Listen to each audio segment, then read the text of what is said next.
Hi guys, so I've had a lot of questions come in about how to pull and push the joints open. So the easiest way to get understanding and sensitivity to this is going through the vital breathing exercise. And when you start absorbing the energy through pull breathing, then you're able to sense your joints. If you can't sense your joints, then you can't really manipulate it by pushing and pulling it open. But another easy way is if you have a training partner.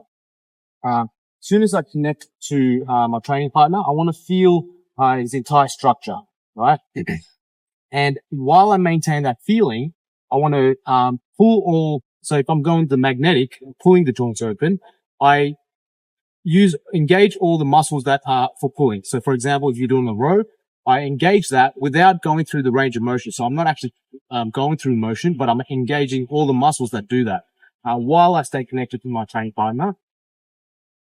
Then we have that effect. But if I engage all the training pulling muscles without connecting to my partner, a lot of tension, but nothing's happening there, right? So we have to establish a connection with our training partner. And the way we do that is by tracking tension in them. And what this is doing is it's increasing your proprioception ability, right? You're able to track tension and sense it through your fingertips and all the way down to your base. And then we engage all the pulling muscles. But when you engage the muscles, it still works, but it's not very efficient. So this is where we go. I engage the muscles, but then I relax the muscle tension and increase the fascial tension. And then it's a lot more efficient. And he's not able to gauge my tension. So it becomes a little bit more invisible. And then I want to keep refining that process by relaxing muscle into fascia. So then it looks more and more invisible. But if I do it this way, like it's kind of visible that you can see the tension that I'm building, right? But if I do it this way, I'm isolating it more to the joint and fascia tension rather than muscle tension.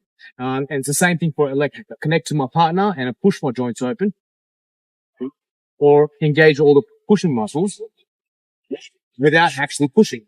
So it's essentially pulling without pulling, pushing without pushing, right? That's what we're doing here. And when we do that, the person's, our training partner's nervous system can't engage that. That's why this phenomenon works. If I push and if I'm doing that, he can gauge that and he can balance himself out.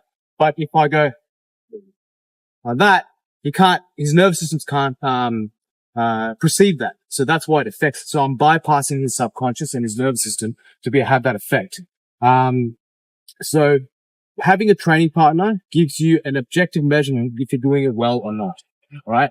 And the training partner, what they're doing is they're not fighting you at this stage because you're developing a skill. When you're developing a skill, you don't want any competition. The competition comes later when you're testing it out. So whenever you're going through any sort of skill development, you don't want to test it then.